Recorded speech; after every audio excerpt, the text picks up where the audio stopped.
เป็นหางชุบเลยนั่นแหละมันไม่ไปตีตังตัวนี้นั่นแหละโอ้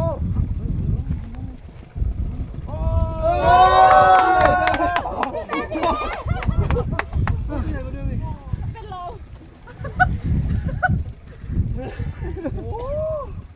นี่มันคุ้มค่ากับที่สากไปมาก อันนี้ตัวใหญ่กว่าเมื่อกี้ป่ะคะหรือว่า ใหญ่กว่านะ ก็หลายๆอย่างนะอะไรที่มันน่าจดจำหรือคือไม่ได้เป็นเกี่ยวกับท็อปิกการพูดคุย แต่ว่าเป็นสิ่งที่เซียนหลังบอกผมมาแล้วกันครับผมก็คือ เขาบอกว่า ไม่คิดว่าจะเป็นแบบนี้ แล้วก็เป็นคนแบบนี้แน่นอน แต่เราไม่คิดว่าแบบแกจะ น่ารักขนาดนี้อะไรเงี้ยฮะใช่ครับเพราะว่าทุกๆอย่างครับไม่ว่าจะเป็นแบบเฮ้ยอยากทำอะไรปุ๊บพี่แมมก็แบบเฮ้ยทำเลยไม่ต้องเกรงใจพี่อยากแบบอยากทำอะไรก็ทำเลยอะไรเงี้ยครับอยากพาไปทำอะไรก็ได้หมดเขาเป็นคนที่ได้หมดจริงๆ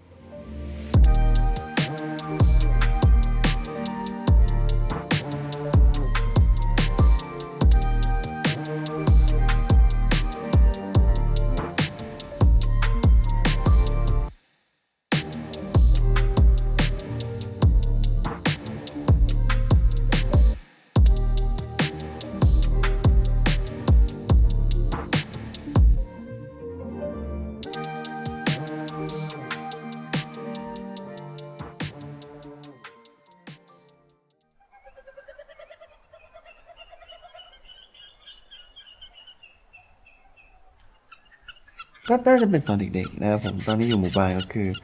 ตอนนั้นมันยังไม่มีสมาร์ทโฟน ทุกเย็นหลังจากเลิกเรียนแล้วเนี่ยทุกคนเด็กที่อยู่ในหมู่บ้านทุกคนนะผมจะสนิทกันมากๆเลย แล้วก็จะออกมาขี่จักรยานแล้วก็มาอยู่ตรงสนามเด็กเล่นของหมู่บ้านนะครับผม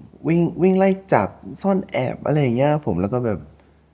เล่นกับหมากับแมวในหมู่บ้าน อันนั้นจำได้นะแล้วก็ตอนอากาศของตอนนั้นกับอากาศของตอนเนี้ยของโลกตอนเนี้ยมันไม่เหมือนกันครับผมตอนนั้นมันจะมีกลิ่นที่แบบ ถึงกินความทรงจำที่เดี๋ยวนี้ผมไม่ค่อยได้กินนั่นแหละครับผมตอนนั้นโอ้ยจำไม่ได้แต่ถ้าเป็นตอนเด็กๆเลยก็น่าจะแบบ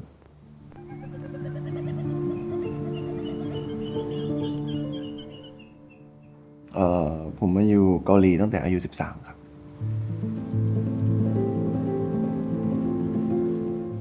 หลายๆคนเขาจะชอบบอกนะครับแบบเนี่ยมาอยู่ตั้งแต่เด็กๆอะแบบน่าจะเหนื่อยน่าจะนู่นน่าจะนี่ใช่ไหมครับผมถามว่าช่วงเหนื่อยมันไม่ได้มาช่วงแรกครับช่วงเหนื่อยมันอยู่หลังๆครับผม ถึงจะคุยไม่รู้เรื่องหรือยังไงก็ตามเนี่ยแล้วแบบผมรู้สึกทุกอย่างมันแปลกใหม่แล้วแค่กับเรื่องเล็กๆน้อยๆเนี่ยผมก็แบบเอนจอยกับทุกอย่างมากๆครับผมคือแบบได้กินของใหม่ได้อยู่ในแบบสภาพแวดล้อมใหม่ๆอากาศใหม่ๆเห็นหิมะครั้งแรกเอนจอยครับเอนจอยมากๆอาจจะแบบมีงงๆหน่อยว่าแบบว่าเราต้องทำอะไรเราทำถูกอยู่หรือเปล่าอะไรเงี้ยแต่ว่าตอนนั้นมันเด็กมากมันคิดไม่ถึงตรงนั้นหรอกครับผมช่วงแรกๆหลังจากเดบิวต์แล้วอะตั้งแต่อายุ17ถึงถึงประมาณ25-26ประมาณนี้แล้วกันครับผมก็คือเอาจริงๆตอนนั้นผมรู้นะว่าแบบมันก็แน่นอนอยู่แล้วว่าประเทศไทยอะเป็นบ้านเกิดของเราแต่ว่าไม่รู้ว่าแบบผมมาแต่เด็กหรือเปล่าแล้วแบบรู้สึกว่ามันไม่มีอะไรที่มันเป็นของตัวเองในประเทศไทยสักอย่างเลยอะครับผมอาจจะเป็นแบบบ้านหรือว่าสัตว์เลี้ยงที่ผมเลี้ยงอยู่เนี่ยก็แบบว่าก็อยู่ที่เกาหลีบ้านที่ผมอยู่ก็อยู่ที่เกาหลีเพื่อนผมก็อยู่ที่เกาหลีหมดตอนนั้นผมเลยรู้สึกว่าแบบว่าเมืองไทยมันไม่ได้แบบมันไม่มีอะไรสักอย่างที่มันเป็นของเราเลยตอนนั้นนอกจากไทเทิลที่คำว่าบ้านเกิดอย่างเดียวอะครับผม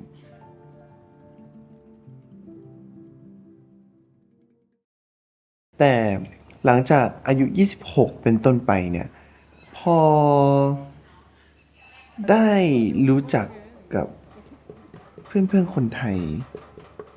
แล้วก็พอได้แบบเราได้กลับไทยในนามโซโล่ลองได้พอมันทำงานโซโล่แล้วผมได้เจอกับทีมงานไทยหรือว่าพูดง่ายๆคือเจอคนไทยเยอะขึ้นเนี่ย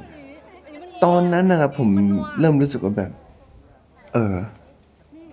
มันก็บ้านเกิดเรานะอะไรอย่างเงี้ย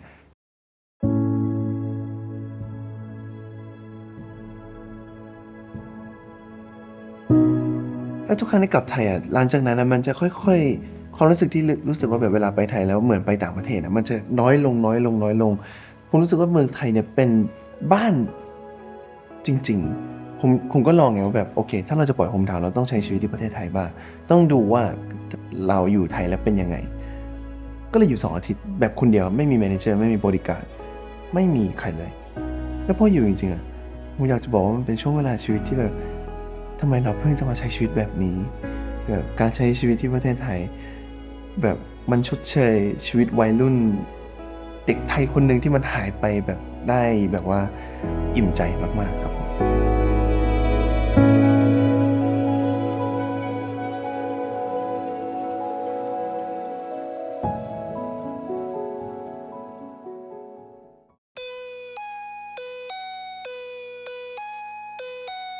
เหตุผลที่มาทำอัลบั้มภาษาไทยนะครับผมมันก็มีหลายๆเหตุผลนะครับก็คือ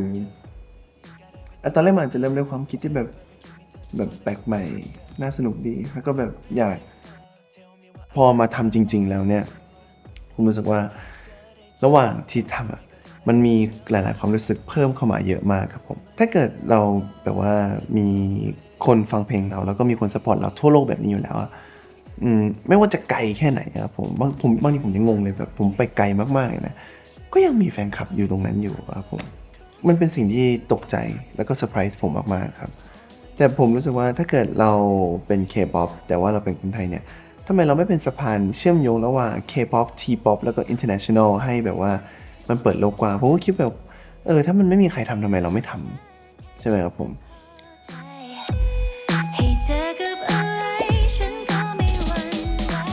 Everything just feels right ก็เพราะเป็นเธอจะ green light ยกทั้งใจให้ไป just go with you I do พี่โอเคไหมครับหรือว่า พี่โอเค โอเคนะครับ ได้ โอ ค่ะ เคครับ เอาที่แบมโอเคได้เลย ได้ครับ ครับ พี่อิงกับผมขอลองอีกเวอร์ชันหนึ่งได้ไหมครับผม ได้ คำว่าให้อะครับมีเธออยู่ข้างฉันแค่นั้นก็พอใจให้เจอกับอะไรให้อะครับให้มันเหมือนเป็นเสียงลมไปเลยก็ได้ครับผม ได้ ให้เจอกับอะไรอะไรประมาณนี้นะครับผมแล้วก็คำว่าอะไรครับขอให้แอรี่สักรอบหนึ่งได้ไหมครับ อ๋อ แอรี่โอเค ครับผมอันนี้ผมจะอัดให้มันเสียงแบบให้มันแน่นกว่าของเดโมนิดนึงครับเดโมเขาอัดมาผมว่ามันเสียงมันแหลมไปนิดนึง สู้เราไม่ได้อยู่แล้วอะ โอ้ยไม่ผมไม่ได้เป็นคนร้องเพลงเก่งโอเคหานิดนึงแล้วก็ต่อเรื่อยๆยังไม่ได้ครับโอเคผมว่าไอ้คำว่าหลังจากไมค์ซองอะพี่มันจะเริ่มดีเลย์ครับผมเดี๋ยวเอาให้มันกลับขึ้นมาครึ่งหนึ่งครับครึ่งจังหวะ โอเค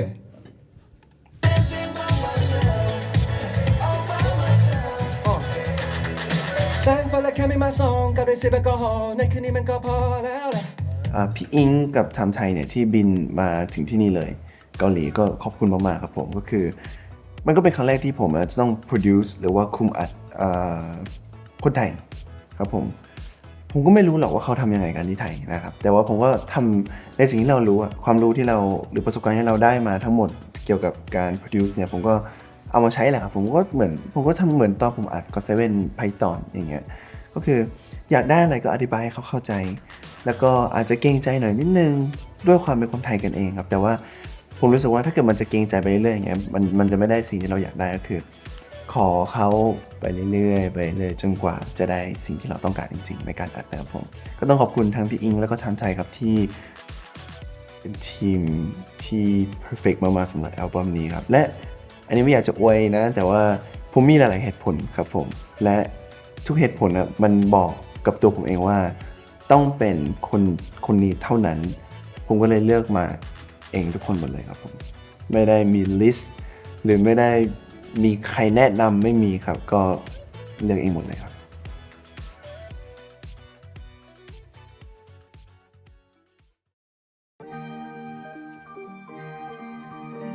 คือโฮมทาวน์เนี่ยมันก็ต้องบอกความเป็นคนไทยจริงๆครับไม่ใช่คนไทยที่แบบว่านักท่องเที่ยวหรือต่างชาติรู้ครับผมก็เลยแบบอยากสื่ออะไรที่คนไทยดูเองยังรู้เลยว่าแบบโอ้นี่มันแบบว่าเป็นการใช้ชีวิตแบบไทยจริงๆอะไรประมาณนั้นนะครับผมก็เลยหลายคนเขาจะมองผมว่าแบบอยู่เกาหลีเป็น K-pop artist แบบ โอเคแบบมีแฟนคลับเยอะอะไรอย่างเงี้ยคือเขาจะดูเหมือนแบบว่าจับต้องหรือแบบว่าแตะผมยากหรือแบบว่า ถึงมันจะมีพวกนั้นยังไงก็ตาม แต่ว่าถ้ามองถ้าเอาพวกนั้นออกแล้วมองแบบว่าแบมจริงๆผมก็เป็นวัยรุ่นคนหนึง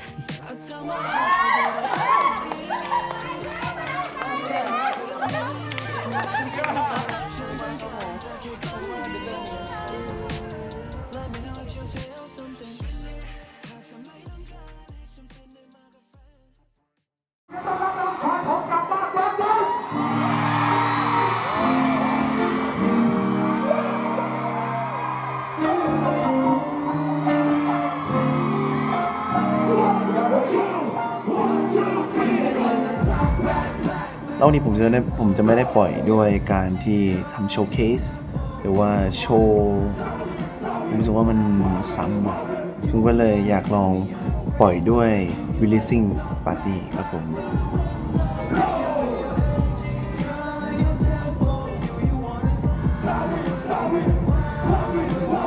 กำลังจะจัด releasing party นะครับผม homecoming party